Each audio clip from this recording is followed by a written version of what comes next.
உலக புகழ்பெற்ற அலங்காநல்லூர் ஜல்லிக்கட்டுன்றது தமிழர்களுடைய பாரம்பரியமான விளையாட்டை உறுதி செய்தது அலங்காநல்லூர். அதே போல பாலமேடு, அவனியாபுரம். மாண்புமிகு தமிழ்நாடு முதலமைச்சர் அவர்கள் தமிழர்கள் மீதும் தமிழ் மக்கள் மீதும் எந்த அளவிற்கு அந்த உணர்வோடு இந்த ஜல்லிக்கட்டை சிறப்பாக நடத்த வேண்டும் என்று மாவட்ட நிர்வாகத்திற்கு உத்தரவு வழங்கியின் பேரில் மாவட்டத்தினுடைய ஆட்சியர் தலைமையில் இந்த 3 ஜல்லிக்கட்டும் சிறப்பாக நடைபெற்றது. அதே நேரத்தில் அவருக்கு உறுதுணையாக இருந்த மாவட்ட நிர்வாகம், மாநகராட்சி நிர்வாகம், அதை போல வருவாய்த்துறை, நம்மளுடைய மக்கள் நல்வாழ்வுத்துறை, கால்நடைத்துறை, ஊராட்சி உள்ளாட்சித்துறை, ஊர வளர்ச்சித்துறை, அனைத்து துறைகளையும் காவல் அதற்கு மேலாக 3 ஜல்லிக்கட்டிலையுமே அதை மாவட்ட காவல்துறையினுடைய கண்காணிப்பாளர், அவருக்கு கீழே இருக்கக்கூடிய காவல்துறை, மாநகராட்சியினுடைய ஆணையர், அவருக்கு கீழே இருக்கக்கூடிய காவல்துறை அதிகாரிகள் இரவு பகல் பாராது முழுமையாக முழு ஒத்துழைப்பு தந்து இன்றைக்கு இந்த அலங்காநல்லூர் ஜல்லிக்கட்டு, பாலமேடு ஜல்லிக்கட்டு, அவனியாறு ஜல்லிக்கட்டு மிக சிறப்பாக அனைத்து ஏற்பாடுகளையும் செய்து இன்றைக்கு பல்வேறு சூழ்நிலைகளில் இந்த ஜல்லிக்கட்டுகள் சிறப்பாக நடைபெற்றிருக்கிறது என்பதை தெரிவித்துக் கொள்கிறோம்.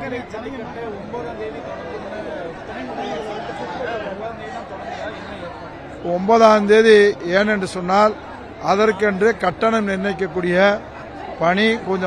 பணிகள் எல்லாம் நிறைவு பெற்று 9ஆம் தேதி நடத்துவதற்காக இன்றைக்கு மாவட்ட ஆட்சியரிடத்திலே அதற்கு மனு செய்திருக்கிறோம். மாவட்ட ஆட்சியர் அவர்கள் இதை அரசு கவனத்திற்கு கொண்டு சென்று அதற்கான உத்தரவை பெற்றுத் தருகிறோம் என்று சொல்லியிருக்கிறார்கள். அந்த உத்தரவு வந்தவுடன் 9ஆம் தேதி அதற்கான ஜல்லிக்கட்டு நிகழ்வு மட்டுமல்ல, அனைத்து விளையாட்டுகளும் அந்த ஏறுதளவு கலைஞருடைய நூற்றாண்டு அரங்கத்திலே மிக சிறப்பாக நடைபெறும் என்று தெரிவித்துக் கொள்கிறேன். ஏற்கனவே முதலமைச்சர் அவர்கள் அந்த நிகழ்வை ஏறுதளவு நிகழ்வை தமிழகத்தினுடைய மக்களுடைய சார்பிலே மிக பிரமாண்டமாக துவக்கி வைத்தார் என்பது உங்களுக்கு எல்லோருக்கும் தெரியும். 9ஆம் தேதி எப்படி இருக்கு அவர்களுடைய சூழ்நிலைக்கு ஏற்ப கிடைப்பது. தேர்ந்தெடுக்கப்பட்ட வீரர்களை வச்சு நடத்தினால ரொம்ப சிறப்பாக நடந்திருக்குன்னு சொல்றாங்க. அது எந்த அளவுக்கு பயனுள்ளதா? அதாவது கடந்த ஆண்டுகளிலும் சிறப்பாகத்தான் நடைபெற்றுச்சு. இதுல எந்த விதமான ஒரு சிறு தவறும் செய்ய முடியாது. ஏனென்று சொன்னால் வீடியோ பதிவாகுது, பத்திரிகை துறை, தொலைக்காட்சி நண்பர்களுடைய நேரடி பார்வையில் தான் இந்த ஜல்லிக்கட்டும் நடைபெறுகிறது. அதுல சில நேரங்களில் எங்களுக்கு 10 நிமிஷம் குறைவாக இருந்துருச்சு, சில பேர்களுக்கு 10 நிமிஷம் கூட ஆயிடுச்சு அப்படின்ற பேச்சுக்கு இடமில்லாமல் அந்தந்த ரவுண்டில் யார் சிறந்தவர்களின் தேர்வு பண்ணி கடைசியில் அந்த தேர்வு பண்ண அத்தனை பேருக்கும் முழுமையாக அந்த கடைசி சுற்றில் வாய்ப்பு தருகிற போது எந்த விதமான விமர்சனக்கும் இடமில்லாமல் அது முழுமையாக இன்றைக்கு 3 ஜல்லிக்கட்டிலையும் வெற்றி பெற்று நிறைவு பெற்றிருக்கிறது. துணை முதல்வரோட இன்பநிதி கலந்துகிட்டாரு, எந்த அளவு மகிழ்ச்சியா இருக்கீங்க? துணை முதல்வர் ஆனதுக்கு அப்புறம் அதாவது துணை முதல்வர் இந்த நிகழ்ச்சியை துவக்கி வைக்க வருகை தந்திருக்கிறார். தொடர்ந்து 5 ஆண்டு காலம் வந்து கொண்டிருக்கிறார். அதோடு இன்றைக்கு ஆர்வத்தோடு அவர் இந்த ஜல்லிக்கட்டில் கலந்துக்கிறாரு. அதுபோக அவருடைய நண்பர்கள் வந்திருக்கிறாங்க, எல்லாரும் வந்திருக்காங்க.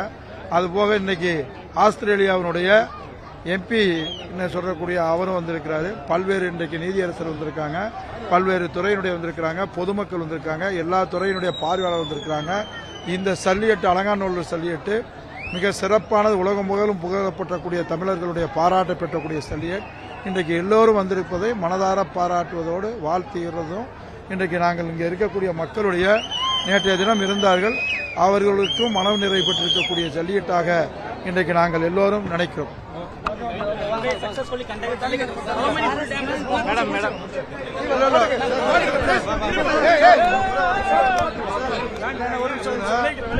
நிச்சயமாக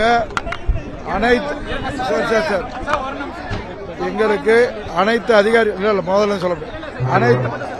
அதிகாரிகளும் உறுதுணையாக இருந்திருக்கிறார்கள். அதில் எல்லா துறையும் எங்களுக்கு வந்திருந்தாலும் கூட எங்களுடைய மாவட்ட ஆட்சித்தலைவருக்கு ஒரு இரவு பகல் பாராது சிறப்பாக நடைபெறுவதற்கு இன்றைக்கு நான் சொன்ன மாநகராட்சி ஆணையர், மாநகராட்சி கமிஷனர், அதே போல கலெக்டர், ஐஎஸ்பி, அந்த ஆணையர் எல்லாரும் இருந்தாங்க. இதுல இருந்தாலும் முழுமையாக மதுரை மாவட்ட கோட்டாட்சியர் இருந்தார் என்பதை மிக நன்றியோடு தெரிவித்துக் கொள்கிறேன்.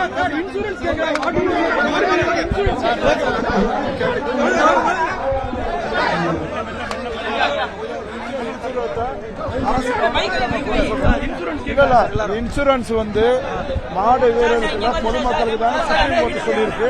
அதனால இதையும் நம்ம கொண்டு போறோம்.